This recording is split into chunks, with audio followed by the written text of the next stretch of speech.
The wind was a whip across the high plains, carrying grit that stung her exposed cheeks and plastered her thin dress against her legs. Elara huddled deeper into the inadequate shawl, the rough wool scratching her skin. The train had deposited her here, this lonely, desolate station marked only by a splintered signpost and the silhouette of a single figure waiting beside a wagon. This was not the neat frame house with roses she had pictured, spun from the hopeful words in the letter. This was vast, empty sky pressing down on endless, unforgiving land. The man who stood watching her was as stark and unwelcoming as the landscape. Tall, broad-shouldered. His face was a study in weathered lines, eyes shadowed beneath the brim of his hat. He offered no smile, no greeting, just a curt nod towards the wagon. "You Elara?" His voice was low, gravelly, like stones shifting. She swallowed, her throat dry. "Yes, Mr. Silas Croft." Another nod. He didn't offer a hand as she awkwardly climbed aboard the high wagon seat. The journey felt endless. The wagon wheels churned through dust and rock, the silence between them broken only by the creak of the wood and the relentless wind. Her stomach twisted with a fear she couldn't name, a primal instinct screaming that she had made a terrible mistake. They arrived at the ranch late in the afternoon. It wasn't a ranch like in the catalogs either. A low, squat cabin built of rough-hewn logs, a corral with a few horses, a barn leaning precariously.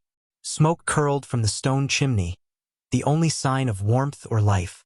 Inside, the cabin was dim and smelled of wood smoke, dust, and something else, something animal and wild. A single room served as kitchen, living area, and presumably, sleeping quarters. A narrow cot was tucked against one wall. Silas Croft gestured to it. "Yours," he moved with an economy of motion, lighting a lantern, his movements deliberate, practiced. He didn't look at her. She stood awkwardly, clutching the worn carpet bag that held all her earthly possessions. The air felt thick with unspoken things. Expectation, apprehension, her own rising panic. Was this what she had traveled across a continent for? To be a stranger in a strange, harsh man's silent house? Dinner was salt pork and hardtack, eaten in silence. The only sound was the clinking of metal forks against tin plates. She dared to look at him once. His gaze was fixed on some point beyond the rough-hewn table. There was a stillness about him that felt both formidable and deeply solitary. After eating, he rose. "Chores tomorrow. You can help with the stock, fetch water. Kitchen needs tending." His instructions were clipped, functional. No hint of the future she had imagined. He turned towards a bedroll on the floor near the fireplace. He wasn't even offering her the pretense of a shared bed, the minimal expectation of a mail-order arrangement. Panic flared. What was she to him? Just another hand? A mistake? She had nowhere to go back to. The passage had taken her last cent. She couldn't survive out here alone. The thought, raw and desperate, spilled out before she could stop it. "Please, sir. I'll do anything to stay." Her voice was small, fragile in the vast silence of the cabin. He stopped, his back to her. The silence stretched, taut and heavy. When he finally turned, his face was unreadable in the dim light. "Anything?" His voice was flat, devoid of warmth or suggestion, yet it held an implicit question, a challenge. She nodded, clutching her shawl tighter, her heart hammering against her ribs. She didn't know what he expected, what he might demand, but the alternative, destitution, exposure, failure, was a colder terror than anything this silent man might represent. He studied her for another long moment. She saw no cruelty in his eyes, but no kindness either. Only a deep, weary assessment. Finally, he gave a slow nod. "Then you'll work," that was all. "Nori students, no softening." Just a stark statement of terms. Work. For her life, for shelter, for the precarious hope of survival. She sank onto the edge of the cot, the rough wool scratching her palms. The night outside was a vast, inky blackness, mirroring the uncertainty that lay ahead. The sun, when it rose, was a fierce orange eye peering over the brutal horizon. Elara woke stiff and cold, the thin blanket offering little protection against the pre-dawn chill that permeated the cabin. Silas was already gone. She heard the distant lowing of cattle, the clinking of metal. Hesitantly, she rose. Her body ached from the jarring wagon ride and the unfamiliar cot. The first day was a blur of exhaustion and fumbling effort. She learned to fetch water from the well, the bucket heavy and cumbersome, her hands quickly blistering on the rope. She attempted to help with the chickens, scattering feed with uncertain movements, jumping back from their pecking beaks. Inside, the cabin was perpetually dusty despite her sweeping. The iron stove was a mystery of dampers and drafts, producing either suffocating smoke or no heat at all. Silas returned at dusk, tired and covered in the grime of the day. He ate his dinner, acknowledging her presence only with brief, necessary instructions. Water needs heating for washing. Fetch more wood before dark. His eyes, when they met hers, seemed to hold a perpetual weariness, but she saw no active displeasure in her efforts, however clumsy. He simply observed, accepted, and occasionally corrected with a word or two. The anything she had offered seemed to translate, so far, into sheer physical labor. Days bled into weeks. Her hands grew calloused, her muscles stronger. The sun tanned her skin. The wind chapped her lips. She learned the rhythm of the ranch, the needs of the animals, the signs of changing weather in the vast sky. She still saw little of Silas during the day. He was out on the range, tending to the cattle, mending fences. But the evenings developed a quiet routine. She would prepare the simple meal, they would eat in silence, and then he would sit by the fire, mending tack or cleaning his rifle, while she darned socks or read from the single, worn Bible on the shelf. The silence was no longer terrifying. It was simply present, a shared space of quiet endurance. She watched him sometimes when he didn't notice, the way his hands moved, strong and capable, the set of his jaw, etched with a permanent seriousness. She began to see not a cold-hearted man, but a solitary one, a man shaped by the demands of this hard country. She wondered about his past, about what had brought him here, alone. He never spoke of it, just as she never spoke of the life she had left behind, the desperation that had driven her to answer his advertisement. Trust was a slow, fragile vine in this barren land. It wasn't built on words, but on small, observed things. The time she struggled with a heavy sack of feed, and he appeared, silently taking it from her to lift it into the bin. The night a sudden storm blew in, rattling the cabin walls, and he banked the fire high before rolling out his bedroll, a silent reassurance in the face of the tempest. The way he left a clean rag and a tin of salve by the washbasin when her hands were particularly raw. These small acts, devoid of any fanfare or expectation of thanks, were warmer than any fire. She learned to anticipate his needs, to have water heating when he came in from the cold, to patch his worn shirts without being asked. She was no longer a helpless supplicant begging to stay. She was a part of the quiet, demanding rhythm of the ranch. She belonged because she contributed, because she endured, and he, in his own reserved way, allowed it. The raw fear that had defined her first nights here had receded, replaced by a quiet determination, a burgeoning sense of capability she hadn't known she possessed. She could survive this. She was surviving this. The vulnerability remained, a scar beneath the surface, but it was overlaid with a hardening, a resilience forged in the relentless sun and wind. One late afternoon, a rider appeared on the horizon, a rare sight in this isolation. Silas had been mending the corral fence, his movements economical as always. He straightened, watching the approaching figure. Alara came out onto the small porch, wiping her hands on her apron. The rider was a man named Jedediah Hayes, from a neighboring ranch, though neighbor meant a bone-jarring half-day ride. Hayes was a man known for his grasping nature and unpleasant disposition. He dismounted heavily, his eyes, small and close-set, darting around the ranch with an assessing gaze that made Alara instinctively wary. "Croft," Hayes grunted, offering no pleasantry. "Heard you took on a helper. Didn't figure you for the marrying type." His eyes lingered on Alara, a look that made her skin crawl. Silas stepped forward, his presence a quiet assertion of boundary.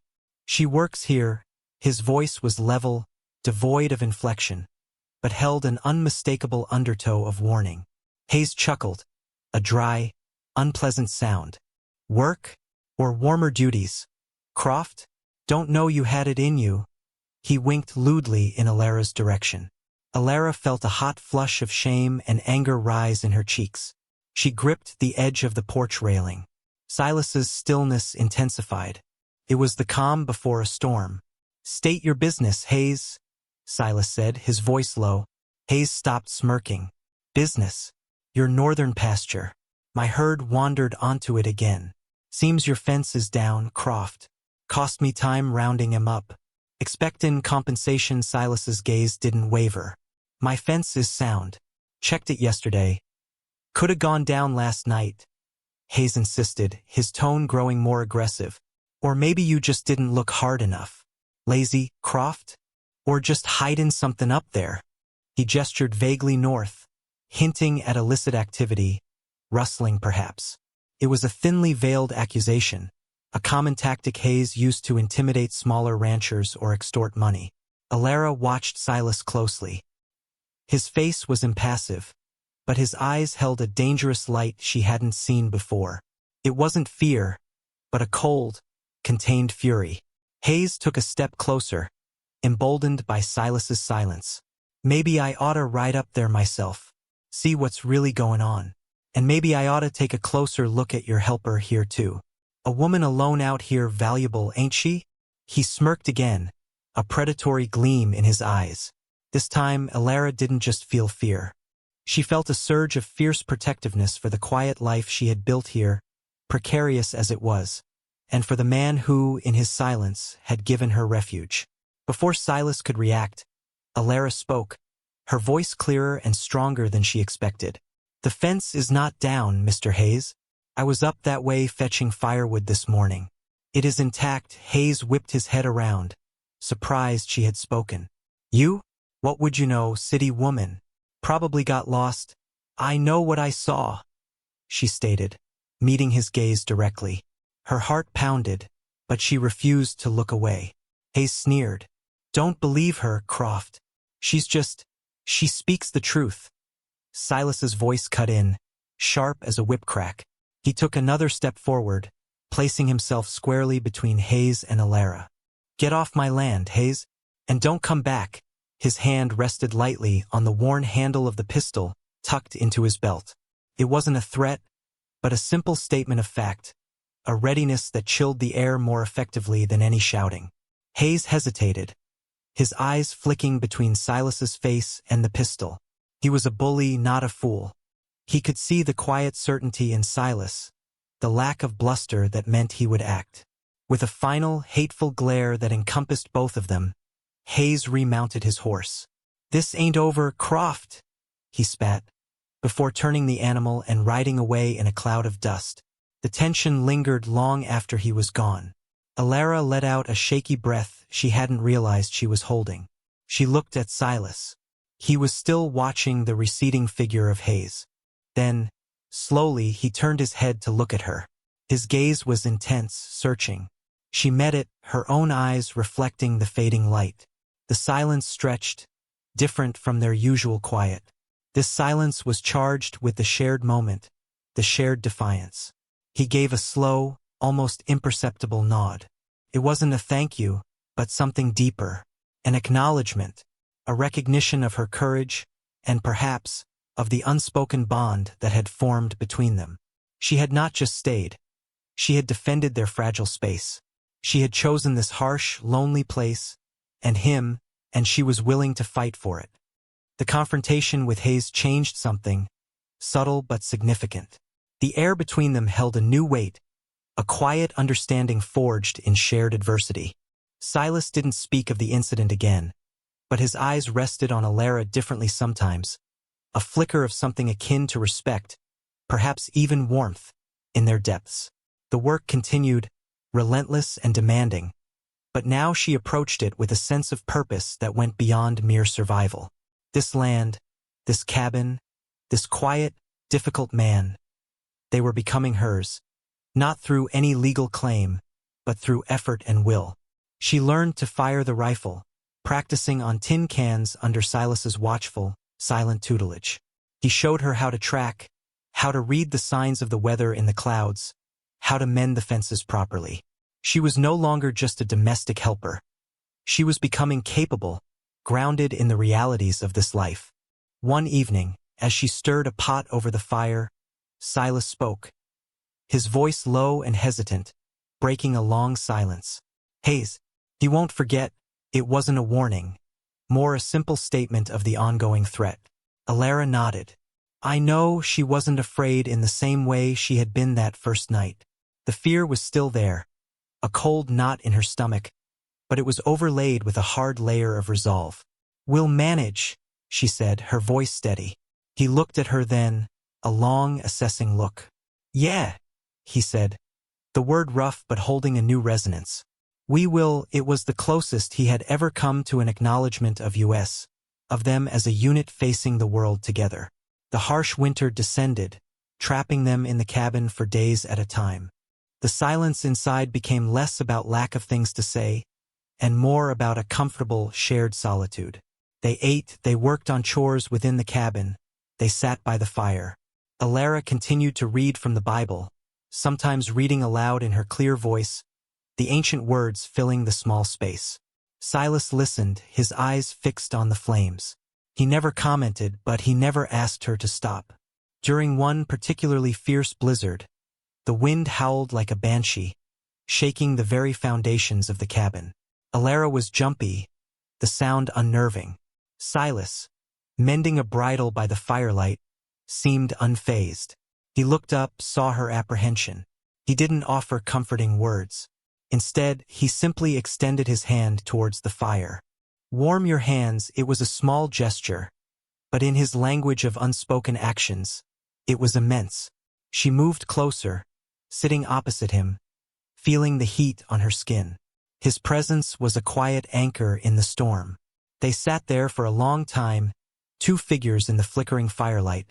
The raging world outside held at bay by the thick log walls and the quiet strength between them. The girl who had arrived, terrified and begging to stay, was gone. In her place was a woman weathered and toughened by the plains, her vulnerability not erased, but tempered by resilience. The rancher who had seemed cold and distant was revealed not as heartless, but as a man of deep, silent strength, capable of quiet protection and unspoken connection. They were two solitary souls who had found an unexpected harbor in each other, not out of romance or grand declarations, but out of necessity, shared hardship, and the slow, earned trust that grew like a stubborn weed in the most unlikely soil. The future was uncertain, still held the threat of men like Hayes and the unforgiving nature of the land. But they would face it together. The simple cabin, once a symbol of her desolate fate, was now a home, built not just of logs and stone, but of shared silence, mutual respect, and the quiet understanding that bound two resilient hearts against the indifferent sky. They had survived the first storms, external and internal. And as the spring thaw eventually came, bringing with it the first tentative green shoots, Alara knew, with a quiet certainty, that they would survive whatever else the plains had in store. Their partnership, forged in the crucible of hardship, was their greatest strength.